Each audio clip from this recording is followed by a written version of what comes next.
L'invité de Dimitri Pavlenko sur Radio Classique et Paris Première. Voilà, bonjour Éric Coquerel, député France Insoumise de Seine-Saint-Denis, je le rappelle. Avant de parler des grèves, parlons de la mise en examen de Nicolas Sarkozy, de sa ligne de défense. Hier, vous l'avez regardé, avez-vous un commentaire à formuler sur l'affaire ? Oui, je l'ai regardé. Franchement, j'ai pas été très surpris. Bon, sa ligne de défense, c'est de taper sur Mediapart, qui a, rappelons-le, découvert et lancé l'affaire à travers une enquête assez fouillée. La justice le reprend aujourd'hui avec peut-être certainement d'autres éléments. Voilà, bon, je veux dire, maintenant c'est à la justice de voir si, justement, est-ce que c'est soit des calomnies, soit il y a effectivement des preuves.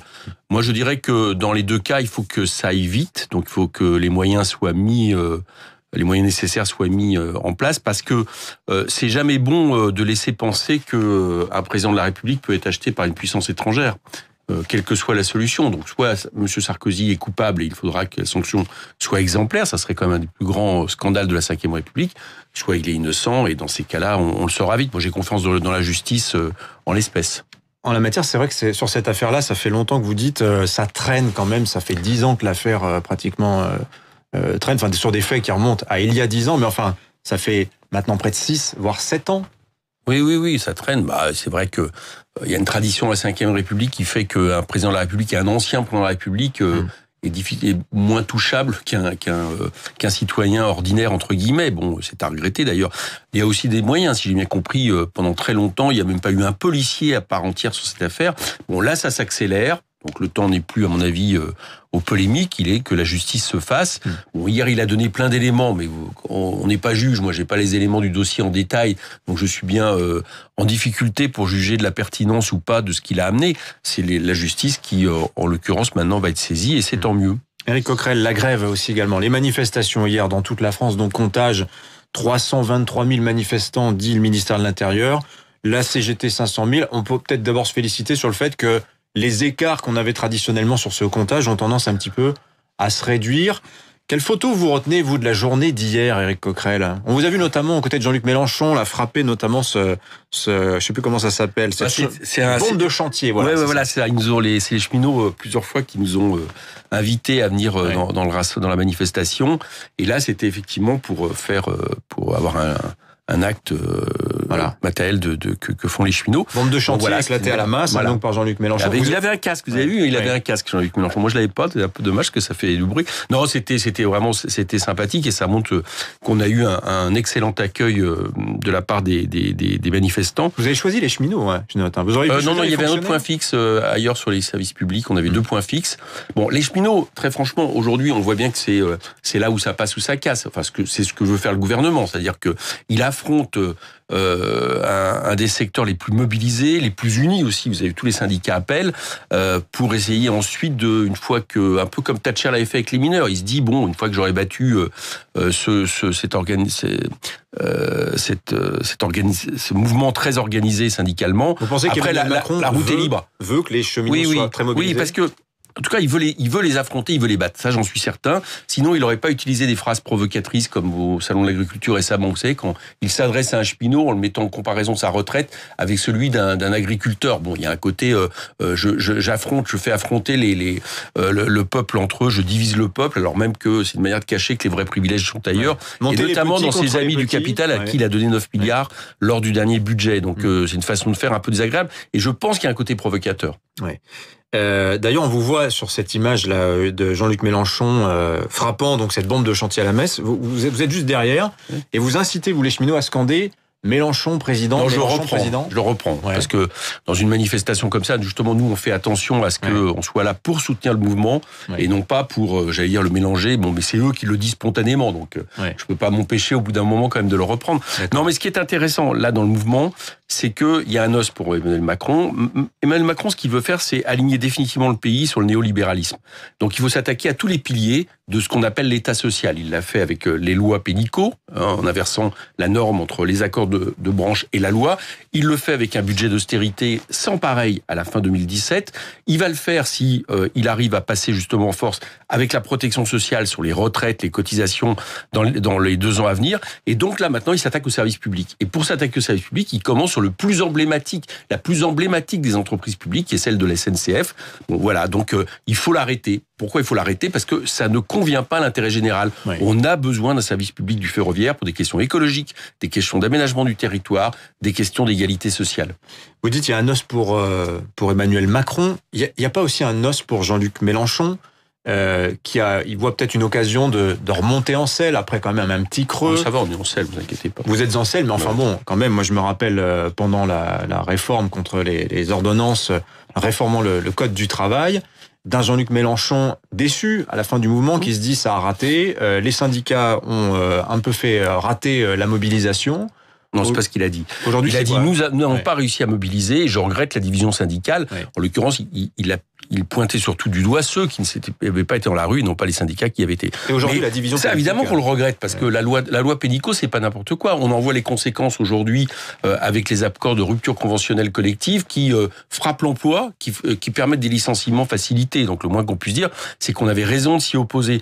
Donc évidemment qu'on regrette que ça passe. Bon, aujourd'hui, ça va, on est bien dans celle. Vous inquiétez pas, à l'Assemblée, je pense qu'on est toujours bien combatif, on fait des propositions, mais là, j'espère que cette fois-ci, on va l'arrêter. Oui. Bon, voilà, c'est ça l'objectif, parce que très franchement, si c'est pour aligner la France sur tous les autres pays, pour faire en sorte que, j'allais dire, l'inégalité soit aussi importante que dans les autres pays européens ou dans le monde, puisque là, il y a encore un peu un décalage du fait qu'on a un matelas social issu justement des acquis du Conseil national de résistance, 68, dont on parle aujourd'hui.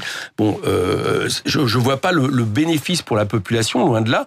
Donc, au nom de l'intérêt général, je souhaite que le mouvement des cheminots, justement, puisse bloquer Emmanuel Macron. Voilà, c'est ça le projet que nous avons. Et nous ferons tout en sorte que, justement, de tout ce qu'il faut faire pour les appuyer et argumenter auprès de la population pour montrer que c'est eux qui défendent l'intérêt général et que le casseur, il est à l'Élysée. Éric Coquerel, est-ce qu'il n'y a pas besoin aussi pour Jean-Luc Mélenchon, pour la France Insoumise et pour la gauche en général d'une photo commune? Moi, qu'il n'y a pas eu de réaction à l'appel lancé par Besancenot on l'a signé, d'un rassemblement des gauches. Oui, mais enfin bon, il est hier Jean-Luc Mélenchon, on ne le voit pas aux côtés de... Mais c'est pas ce qui était prévu. Ouais. Ça, Olivier Besancenot n'a même pas prévu hier qu'on soit tous ensemble. Donc, il y a eu un appel. Mélenchon répond, je ne suis pas pour la gauche selfie. Franchement, là, on fait une tempête dans un verre d'eau. Ouais. À chaque mouvement social, traditionnellement, je peux vous le dire, parce que je m'occupais des relations unitaires de mon parti, le parti de gauche, avant d'en être coordinateur, il y a toujours eu des appels des partis qui, chacun dans leur coin, disent « nous sommes pour ce mouvement social ». En général, on se voit, puis on signe un appel commun. Là, il y a quelques semaines de ça, vous n'en avez pas parlé, mais on a signé par exemple un appel en faveur d'un postier pour que le ministère du Travail stoppe le licenciement en cours, ça s'appelle Gaël qui rentre, et on l'a tous signé. Besancenot, Hamon, Mélenchon, moi, etc., Pierre Laurent. Donc on n'a pas fait un pataquès. Donc vous voyez bien, ce genre d'appel, il existe toujours. Là, il y a eu un petit coup. J'ai quand même l'impression, je le dis franchement, dans l'interview du GSD de Benoît Hamon, j'ai eu l'impression qu'il y a eu une petite utilisation un peu politicienne, en espérant qu'on signe pas, pour dire « Ah, vous voyez, les vilains ne signent pas. » Bon, manque de chance, on avait signé, et même avant Génération. Donc fermons le banc, c'est normal qu'on signe ce genre de choses, mais le plus important, c'est que ce n'est pas le fait que nous signons, nous tous, toutes les forces politiques, un même appel qui va faire le succès de la mobilisation. C'est bien, il faut le faire. Le succès de la mobilisation, il appartient aux cheminots et aux usagers. Et c'est à nous, j'allais dire justement, de profiter de l'endroit où nous sommes, moi en tant que parlementaire, pour montrer que c'est pas seulement la défense du statut qui est en cause, c'est la défense du service public et le refus de la privatisation de la SNCF. Deux autres sujets avec vous, Éric Coquerel, ce matin. Il y a cette histoire d'occupation de la basilique Saint-Denis. C'était dimanche dernier. Vous et une petite centaine de manifestants de la coordination des sans-papiers.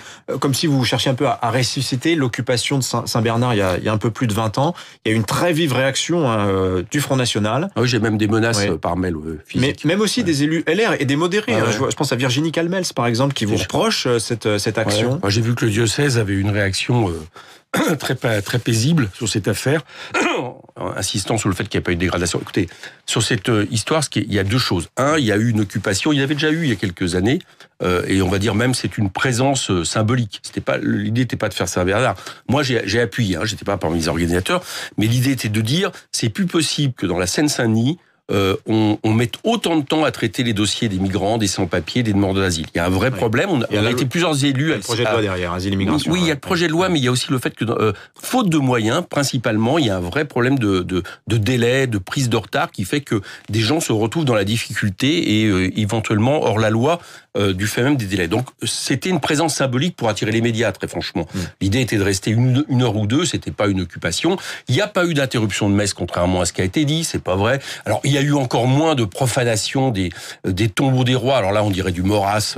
Madame Le Pen est repartie dans tous les discours intégristes et royalistes de son mouvement. Vous lui reprochez de faire du Charles Maurras quand même dans une oui, bien sûr. Moi, j'étais assez étonné. Comme j'étais la cible, vous voyez tous les tweeters. Et quand vous avez toute la direction du Front National en 2 heures jusqu'au plus haut sommet qui s'en prend sur les mêmes arguments, vous dites qu'ils envoient un message. Et manifestement, le message qu'ils ont envoyé, c'est un message de radicalisation d'extrême droite, parce que c'est des discours, des fantasmes véhiculés qui sont insupportables. C'était une présence symbolique, elle s'est arrêtée, la police est intervenue dans la basilique, et encore une fois, le diocèse, on est rentré très facilement, je vous le dis, donc ça veut dire que on n'était pas non plus mal accueillis. Et puis c'est un hommage quelque part qu'on a rendu à l'Église, et notamment aux paroles du pape François, c'est-à-dire que c'est un lieu d'asile, de refuge pour les plus déshérités, notamment les étrangers. Je pense que c'est une sorte d'hommage qu'on rend aussi au fait de pouvoir aller dans une église pour dire ça. Voilà, la mise au point d'Éric Coquerel sur cette occupation, donc le dimanche dernier, ça a été donc de courte durée de la basilique Saint-Denis. Merci à vous, Éric Coquerel. Je rappelle que vous êtes député France Insoumise de Seine-Saint-Denis, 8h28.